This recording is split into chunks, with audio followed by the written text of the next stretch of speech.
Throughout much of Minecraft, dimensions have been a clear motivating factor within a lot of the major events. The dragon as the final boss of the vanilla game, going to the end to defeat the Heart of Ender in dungeons, and even waging war against the entirety of the Nether's Piglins in Legends. Since Legends, or even from their introduction in the Nether update back in 2020, people have wanted to know much more about the Piglins and their story. So, to the uninformed that didn't read the title or thumbnail, somehow, that's exactly what we'll be covering today. Starting off, probably long before Piglins as we know of them today had even emerged, we have what we'll call the Pre-Nether. As clearly shown with the basalt deltas and how they're described to have remnants of volcanic eruptions within snapshot notes, which if the lava wasn't here already, could have been raised or intensified because of it. Similar to as is theorized with dinosaurs in reality, these biomes could have caused a catastrophic event, possibly due to much of the Nether being enclosed, resulting in the build-up pressure of fumes and heat. An additionally interesting notion to consider would be the possible chain reaction of these volcanic eruptions, each biome's shockwaves setting the others off, heightening any impact it would already have. Overall, an event of this cataclysmic scale would have wiped out any massive creature, alongside the radiation affecting larger organisms. As the larger a living thing is, the more it can be affected by the radiative field that is emitted, even by real-life volcanoes. Even in real life, it has often been smaller scale life forms that persist through mass extinction events, which is how mammals were able to gain such a presence throughout the world after the dinosaurs. Truthfully, we have no clue what the Pre-Nether could have looked like, as this event would likely have drastically changed the dimension and previous biomes, if not wiping them out completely. Nonetheless, the massive loss of life throughout the world from this extinction event, along with radiation, as we talked about in a previous theory video, would allow any present fungi to rapidly take over, growing and evolving due to the newly changed environment.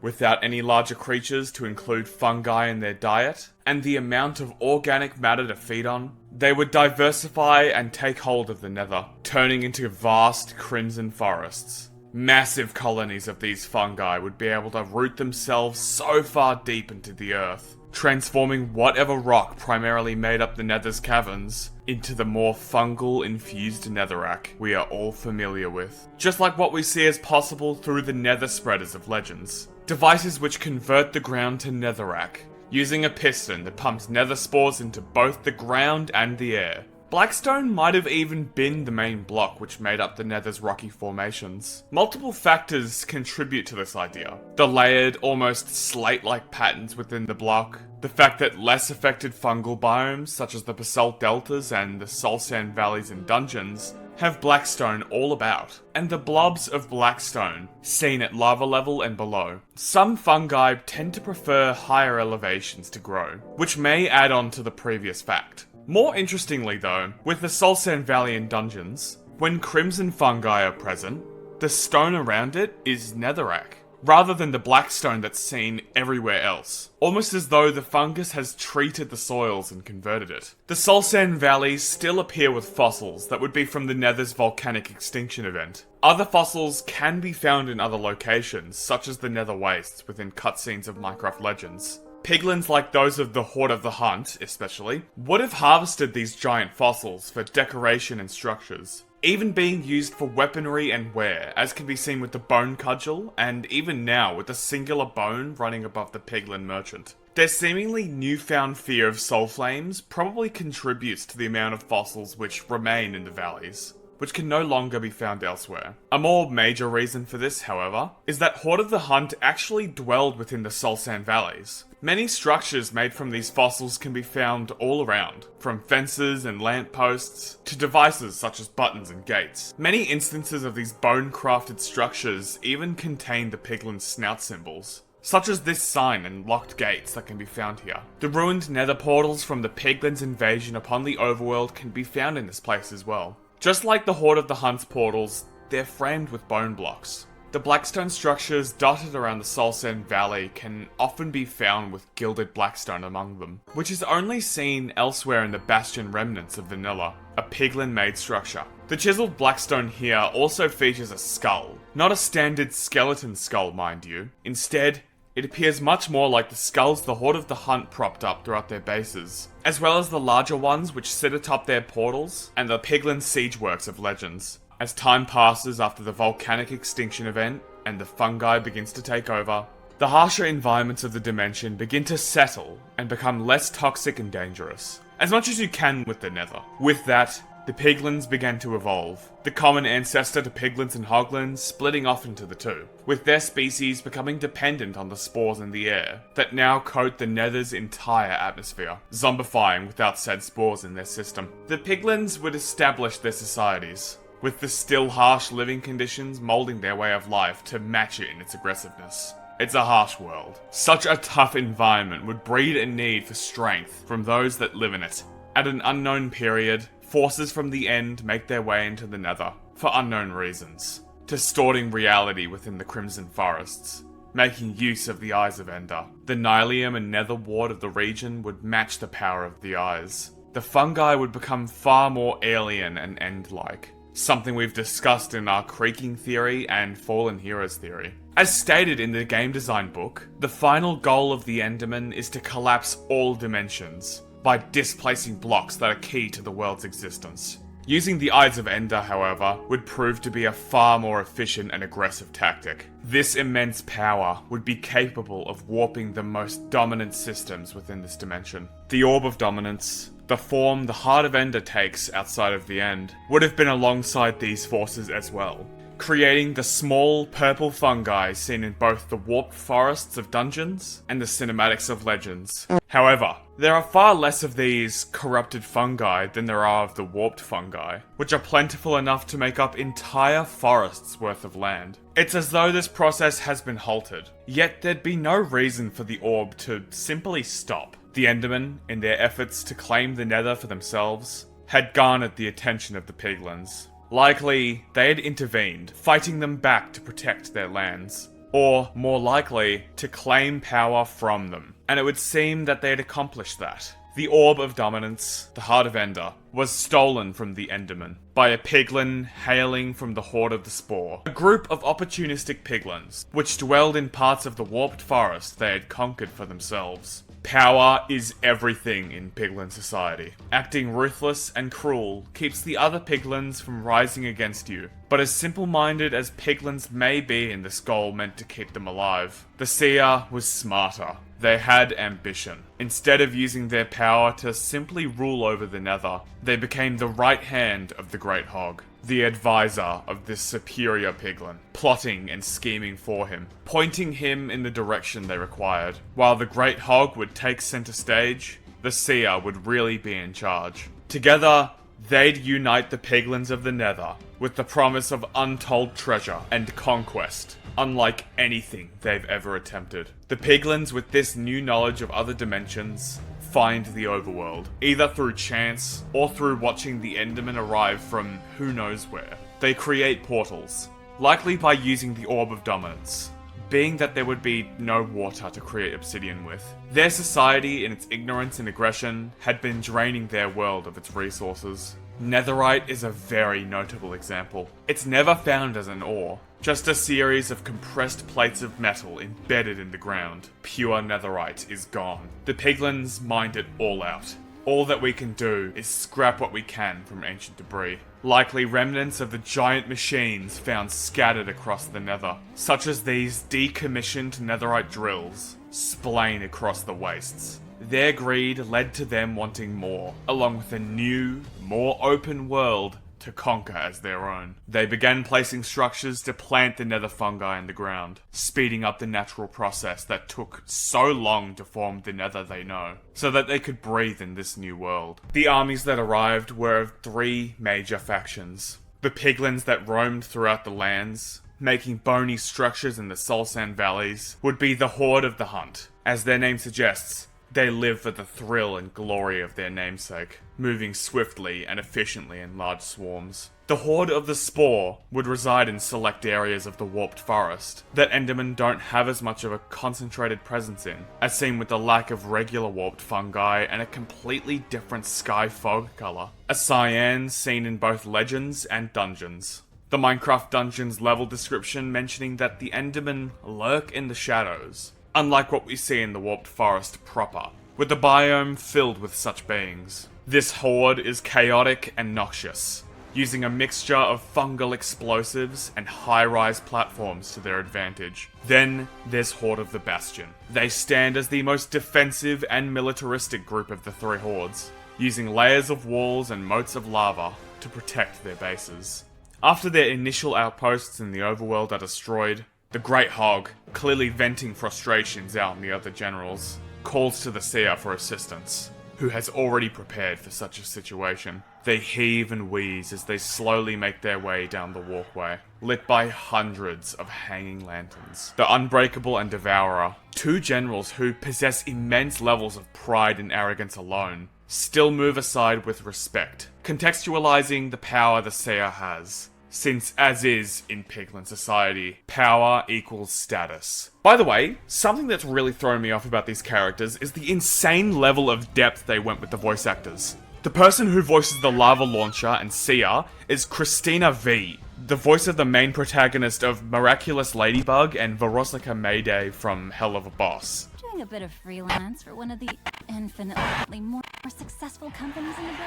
With the Seeker and Beast's voice actor being Kellen Goff, known for Funtime and Clanrock Freddy, which is a crossover I never expected in my life. The seer summons several piglins over, gesturing with their staff. They hurry over, carrying a large beacon core, which in itself is really interesting. You may assume that they had to have slain a wither to get this, but that may not be necessary. In Minecraft Dungeons, there are multiple small beacons that are used for relatively menial functions, such as raising bridges and opening doors, which would mean there must be another way aside from killing withers to make these beacon cores. You wouldn't go through such effort to make a cool looking door after all. The beacon of vanilla is crafted and empowered by a nether star, a product of a wither's soul power. There are many other sources of such magic, however. With the seer's occult knowledge, it wouldn't be hard if they understood the power of such. The seer readies themselves, reaching behind to reveal the Orb of Dominance, the source of their magical ability.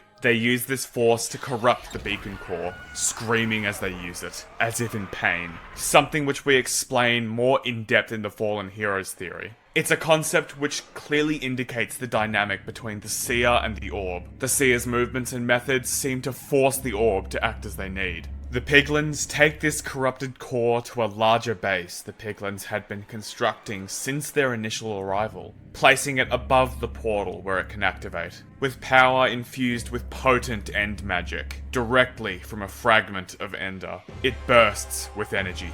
Its beam freezes the sky and drains one of the two suns. If you haven't watched the Fallen Heroes theory, we mentioned that the overworld used to have an eternal day with two suns, almost opposite to the End's endless night. This night would also fuel the Piglins' aggression, leading to their attacks as night falls, along with building new bases, upgrading bases, and roaming around sparsely during this time. Their eyes are more accustomed to the dark of the Nether. Their operations would be far easier in the night. The hero, or more likely heroes, of legend would fight back. Throughout the war, they'd defend against attacks on the villages and their homesteads, along with launching their own sieges to destroy the Piglins' portals and bases. As time goes on, the three generals get more and more angry at your advancements, with the destruction of each portal letting the players see what's going on with them at that moment. Eventually, as the final portal is destroyed, their respective ruler leaves the Nether to take matters into their own hands.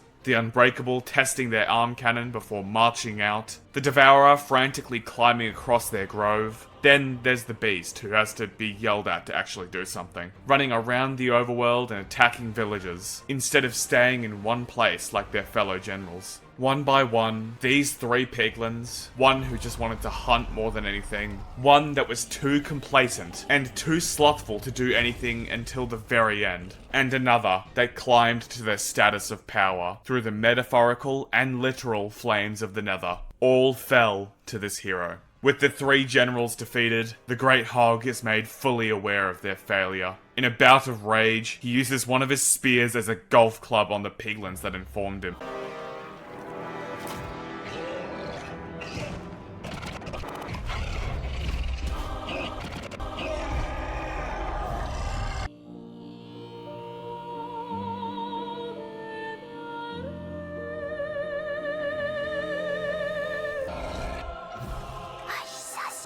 The seer not far to gift the Great Hog with new power, enchanting one of his spears as they share a moment of evil laughter, beginning the Great Hog's personal attack on the overworld's Well of Fate. As the Great Hog steps out of the portal, clearly understanding the source of his frustrations, the source of the overworld's great strength, the Well of Fate becomes his main target. He takes his enchanted spear and begins slamming it against the portal, over and over until the enchanted energy fuses a piece of the portal into it, creating the Portal Axe, which can teleport his troops straight to his location in a single swing. With this, he charges straight towards the portal, as his present army grows, beginning the last siege to cut off the hosts from the rest of the overworld. After the Piglins roaming around for so long, they would be bound to eventually find this holy place. The hero, dashing straight to the center of the island, finds a growing base that forms around the well, with the witches and recently risen warriors attacking without the hero's intervention. Running through, the base's theme is a mix of previous themes, running through the different hordes motifs and instruments. Honestly baffling that they didn't include this in the soundtrack. The battle goes on, the hero pushing through the base and making it into the center. The Great Hog notices them and lets out a terrifyingly guttural war cry. With the Piglin forces from the outside running in, more appearing from the Great Hog's Portal Axe, along with his flurry of spears, rings of fire, and powerful whirling swings of its energy, the people of the overworld press on, using all of their tools at their disposal to defeat him. In his defeat, the Great Hog slams at the ground, then, with his final bout of strength, flings his Portal Axe towards the Well of Fate, with the axe's portal breaking and imploding inwards, creating a portal that drags all of the Great Hog's troops back to the Nether, leaving the Great Hog to collapse onto his side, closing his eyes, and accepting defeat.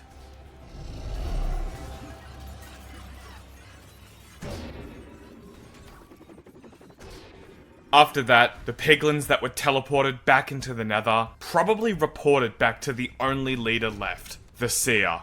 If their intention was to obtain power, they would have had it either way. They would have controlled everything subtly if the Great Hog had lived. But with him gone, they had to take over outright. After time passed, either attacks from the Nether surged once more, or the overworld struck back to invade the Nether to eliminate the threat at its source. At this point, we can't exactly be sure, but the results remain the same nonetheless. I know since we've already had a few comments, the Minecraft movie is not set in the main Minecraft universe, being implied that it's more of a celebration type piece rather than being connected to established lore. Especially with how they mention the use of a Minecraft movie instead of the Minecraft movie, is made to differentiate it as more of an interpretation of things. Furthermore, the game dev team at Mojang hasn't even been told much about the events of this movie, which you'd expect would be important information to share with people who work on the game if it was canon to the Minecraft mythology. Having stated that they weren't involved, it seems that Jeb is just there for the purpose of quality control and faithfulness to the overall franchise. The point of bringing this up is that it probably wouldn't add anything to what we know about the Seer or Malgosha as they're named in the movie. Even if Malgosha is their name in the game canon, we don't have any real concrete proof of this.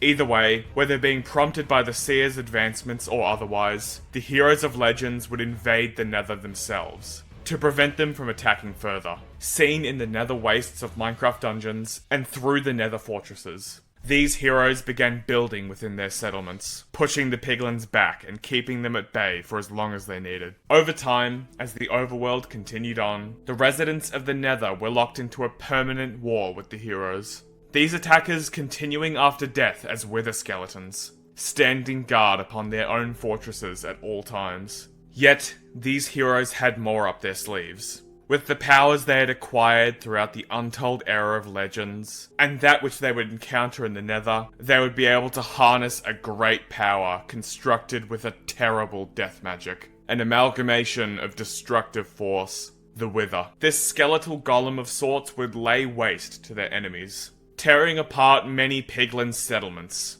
like what we see of the now Bastion remnants, which are all that's left of what was once an intact and colossal Piglin base. This display of aggression via the means of soul magic would have also given the Piglins their fear of soul lights, the descendants of the original invading Piglins, now only relating these aspects to the fears of the past. A superstition marked by a lethal history. By vanilla Minecraft, things have calmed down. As much as is possible in the Nether anyway. The Piglin hordes are no more. Only remnants of them remain. From structures to actual mobs. Piglin brutes, for example, descend from the occupation seen in Legends. Though much has changed about them within the passage of time. The fungus throwers of Minecraft dungeons act as remnants of the Horde of the Spore, carrying sacks of toxic blue fungi on their backs that burst on impact, just like the sporebacks of Legends, though far less filthy. No heroes of that era remain to lead large-scale battles.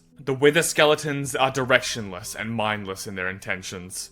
Even so, tensions remain high between the Wither Skeletons and the Piglins, with the two groups attacking each other any chance they get. Minecraft Dungeons shows us additional depth to their more modern interactions, however. Wither Skeletons and Piglins seem to engage in skirmishes, with Piglins even pushing into locations they usually wouldn't go. Territories of the Soul Sand Valleys and Basalt Deltas in particular. Even the Wither Skeletons can be found outside of their fortresses at times. The Piglins would likely also be trying to reclaim power and land too, as seen with them invading the Nether Fortress in Dungeons as well. Even after the hero of Dungeons plays through these levels in the Nether, nothing seems to have really changed, nor were the hero's intentions really to affect anything. So, as we know now, the Piglins are still as they ever were, fighting to survive in the wasted world they'd been left with, against the Wither Skeletons in a seemingly endless war, for now. Piglins certainly seem less aggressive than their days in Minecraft Legends, with Vanilla's Piglins being less on edge, trusting players that wear gold and abide by their rules of not stealing nor attacking them. Even other Piglins, such as the Piglin Merchant of Minecraft Dungeons, who has found a way to breathe outside the Nether using Nether spores, just as the Piglins of Legends did, will trade peacefully with the heroes. Even with those who do not wear gold, they aren't inherently evil. They are tough people who have emerged from a harsh environment which has greatly shaped them. Like many people of the Minecraft universe, just like real life, they have their history, at times a complex one. With that, we have everything there is to know of the Piglin timeline. Where do you think it could go from here? We're waiting a bit to do a full timeline, as there's still a few other things we want to cover in our theories, so stay tuned for them. Also, as a small addition to the Fallen Heroes theory, we were wrong about one of the smaller points. It's mostly about the nature of Illagers being in the Gale Sanctum and Colossal Ramparts in more ancient times. It doesn't really affect anything in a bad way towards the timeline, and only reinforces a few other points. Wither King has a video out on it that delves into that if you want to check that out. If your Minecraft cravings have been filled, then I've got a short lore analysis on Repo on my second channel, so check that out too. If you enjoyed the video, then consider liking and subscribing. It really helps the channel out. Thank you for watching, and have a good day or night.